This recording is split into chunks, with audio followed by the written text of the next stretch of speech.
اعوذ باللہ من الشیطان الرجیم بسم اللہ الرحمن الرحیم۔ تمام احباب سے گزارش ہے جنہوں نے ابھی تک ہمارے چینل کو سبسکرائب نہیں کیا وہ سبسکرائب کر لیں اور لائک بھی کر لیں تاکہ ہر آنے والی نئی ویڈیو آپ تک پہنچتی رہے گی۔ جیسا کہ تمام احباب کو معلوم ہے کہ ماہ رمضان المبارک کی آمد ہے، خوش نصیب لوگ جو ہیں وہ ماہ رمضان کی تیاری کر رہے ہیں، سحری اور افطاری کی۔ تو میں ایک میسج دینا چاہتا ہوں پوری دنیا کے مسلمانوں کو، پوری دنیا کے تاجروں کو، پوری دنیا کے دکانداروں کو،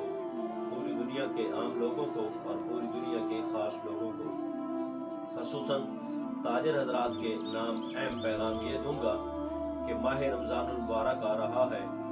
اور جیسا کہ مسلمانوں کا ماضی کے اندر شیوا رہا ہے کہ جو چیزیں ہیں خورد و نوش کی، کھانے پینے کی اشیاء، ان کی قیمت جو ہے اس کے اندر کمی کی جائے تاکہ امیر اور غریب سب لوگ سحری اور افطاری سے فائدہ اٹھا سکیں۔ اسی طرح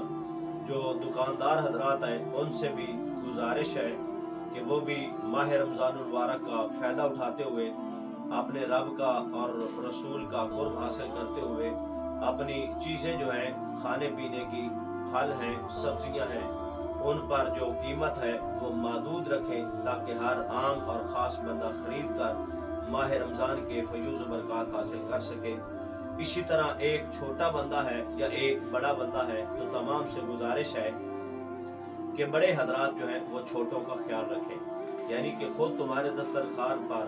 بے شمار چیزیں افطاری کے لیے موجود ہوں تو یہ بھی سوچنا ہے کہ کچھ ایسے لوگ بھی ہیں جن کے پاس افطاری کے لیے کچھ سامان نہیں ہے، تو آپ بڑے حضرات ہیں، آپ کو اللہ نے نوازا ہے، آپ کو اللہ نے دین و دنیا کی بھلائیاں دی ہیں، مال و زر دیا ہے، تو غریب لوگوں کا خیال رکھنا ہے، مستحق لوگوں کا خیال رکھنا ہے، بیوہ کا خیال رکھنا ہے، یتیموں اور مسکینوں کا خیال رکھنا ہے۔ جو بندہ ماہ رمضان المبارک کے اندر جو ہے وہ نوافل ادا کرتا ہے تو اللہ رب العزت اس کو فرائض کا ثواب عطا فرماتا ہے، اور جو فرائض ادا کرتا ہے اللہ اس کو 70% اجر جو ہے وہ بڑھا دیتا ہے۔ اللہ تبارک و تعالی ماہ رمضان کے فیوز و برکات حاصل کرنے کی توفیق عطا فرمائے۔